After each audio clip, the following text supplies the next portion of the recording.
Hello. So recently, I made a new game, which is like Terraria but space exploration. And some of the planets here are huge, way bigger than Earth.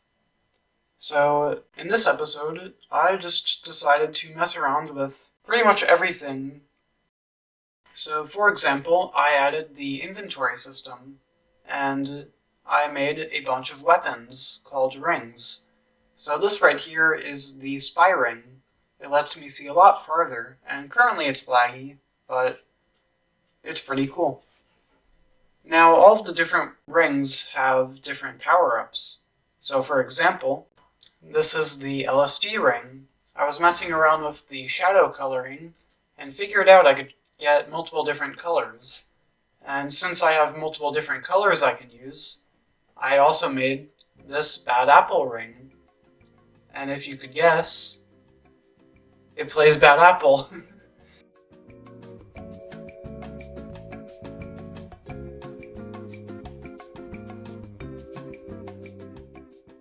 Now what's really cool is that they can even interact together. And so you could get a really cool effect of multiple different layers at the same time.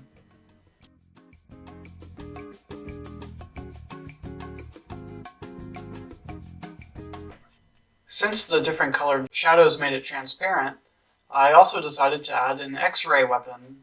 So in the future, this will give radiation poisoning to nearby entities, but I also think it could be a cool mining type of weapon almost. So all of the weapons have, again, very different power-ups. Some of them are barely even considered weapons, but more of just tools that you can use.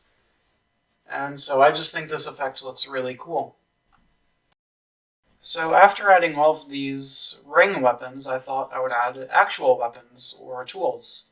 So for example, I added pickaxes.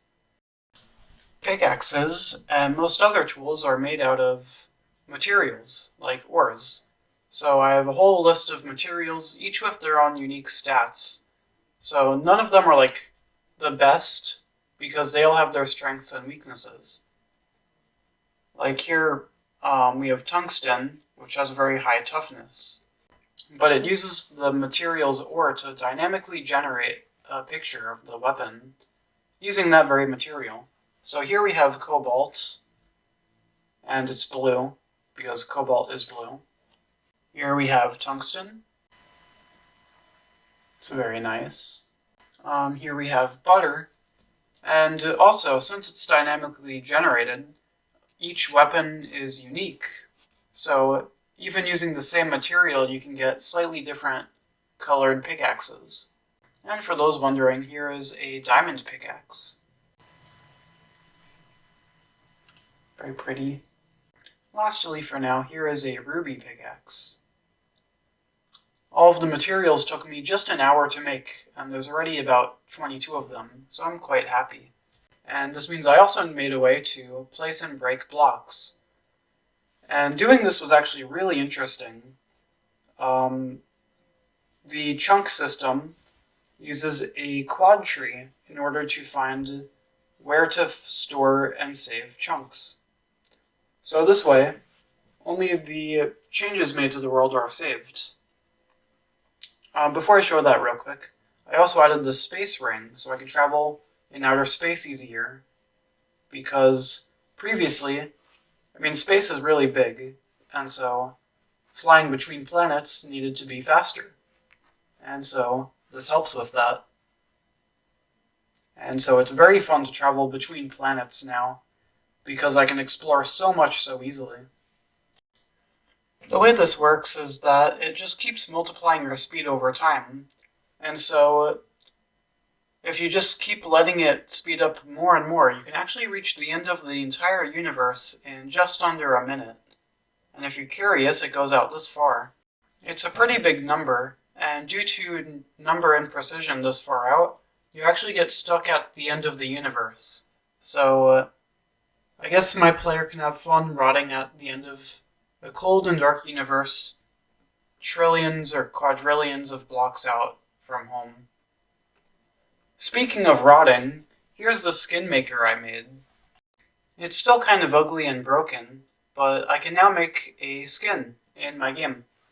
And it matches the pixels of the edits to the base layer. So in this case it's a circle, but for other entities it could be a square or a triangle. And it's still very cursed and broken, but I'll fix it later. I did quite a lot and I'm quite happy. It was heavily inspired by the way you make skins in Bonk.io, and so eventually I'll be able to remake my skin in my own game, which is something I've wanted to do for quite a while now. Going back to that space ring I made earlier, there's nothing really stopping you from flying straight down into a planet. So if we just go really fast for a second, you'd see we entered the core, and this is a very hot area because it's the center of a planet. I don't know what you'd expect from it. But there's a lot more ores down here, and so if you can survive it, then you can mine even more valuable resources. Something I noticed while making this, by the way, apparently the reason it was so laggy was that the entire world was recalculating itself every single second. And I only noticed this by accident when I was working on fixing the ore system, because it's all randomized. Anyway, so after that, for no reason in particular, I added black holes.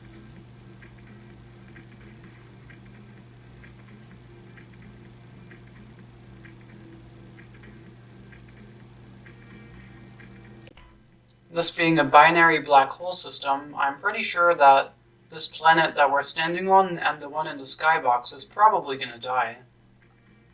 Anyway, so the way that storing chunks works is super cool. This is a quad tree, and it gets more detail over time the more you zoom in. So, in order to find a chunk in the world, instead of looking through a big list of every single chunk, it uses regions to specify quickly where one is. And I just think the visualization looks so cool. So yeah, that's all I added in the past 2 weeks. So if you have any ideas for new things I should add, make sure to let me know. Either comment down below or join my Discord server. Anyway, good night.